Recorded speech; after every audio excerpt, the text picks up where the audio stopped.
Bonjour à tous, merci d'être ici ce matin donc, pour cette journée d'études sur l'exil en situation d'exiguïté dans la francophonie internationale.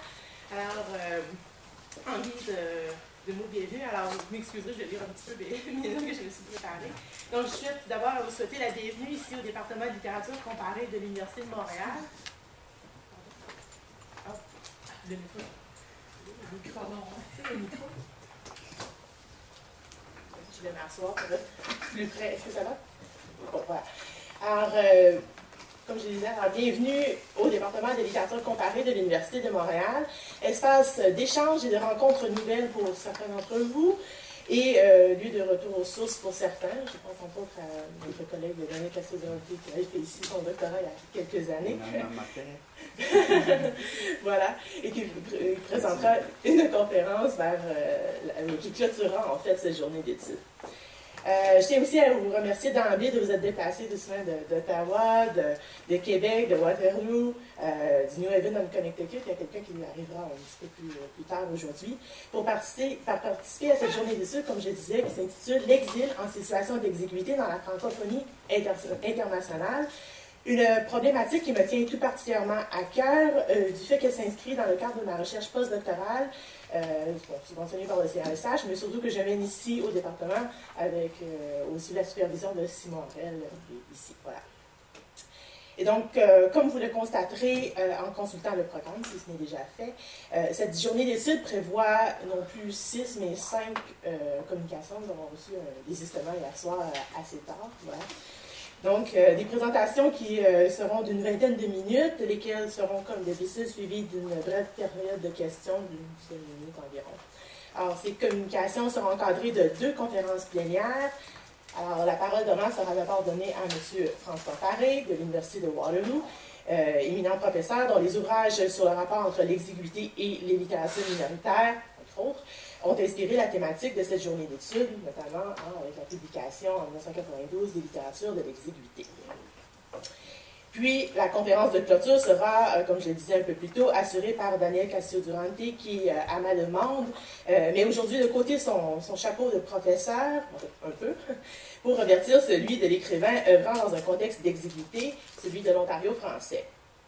Alors, sur ce, je cède la parole à M. Harel, qui va peut-être dire un mot d'entrée de jeu. Merci beaucoup, Julie. Merci beaucoup pour avoir mis en place, parce que c'était un travail important et puis qui demandait beaucoup d'attention, donc d'avoir mis en place cette journée d'études. Donc, félicitations.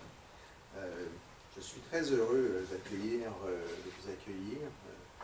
d'accueillir François et Daniel dans le cadre de cette journée d'études, de cette réflexion, et particulièrement heureux de vous accueillir dans le département de littérature comparée, dans la mesure où il me semble important, entre autres choses, que les travaux de François Paré, qui sont connus, c'est un professeur éminent, et ses recherches dans le domaine de la francophonie et des travaux qui sont novateurs à propos de l'exiguïté, notamment, sont avantageusement connus, mais il me semble très important que dans notre département et à l'Université de Montréal, dans un département de littérature comparée, des travaux qui traitent, on pourrait dire, de littérature minoritaire, mais tout simplement de littérature, notamment de la littérature franco-ontarienne, soient non seulement mieux connus, mais soient proposés comme des éléments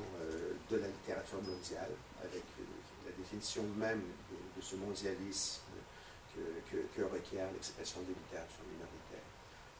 Je suis très heureux que Daniel Castillo accepte et ait accepté de prendre la parole à titre de conférencier en clôture de cette journée. Lui qui a bien sûr fait une excellente formation à l'Université de Montréal, dans un département dont je sais qu'il l'aime beaucoup. Et je crois que la journée d'études, celle que nous aurons aujourd'hui, va vraiment susciter, et ce sera facile, des discussions, des dialogues, et que le format même de la journée, ce cadre, vous êtes nombreux, va nous permettre d'avancer beaucoup. Voilà. Alors, je souhaite une très belle journée. Merci. Alors, sans plus tarder, il nous fait grandement plaisir d'accueillir parmi nous ce matin, comme on disait, M. François Paré, professeur titulaire et University Research Professor au département d'études françaises de l'Université de Waterloo, en Ontario. François Paré est membre de la Société royale du Canada et directeur de la revue Francophonie d'Amérique. En 1993, son livre « Les littératures de l'exiguïté », j'ai dit 92 tantôt, donc je m'excuse, lui a valu le prix du gouverneur général du Canada. Il est aussi l'auteur de Théorie de la fragilité, publié aux éditions du Nordir en 1994, puis avec François Ouellet de Traversée, publié aussi aux éditions du Nordir en 2000, puis réédité chez Nota Bene en 2014. Et avec Jaap Limvelt de Frontières flottantes, lieux et espaces dans les cultures francophones du Canada, publié chez Amsterdam Rodopi en 2001.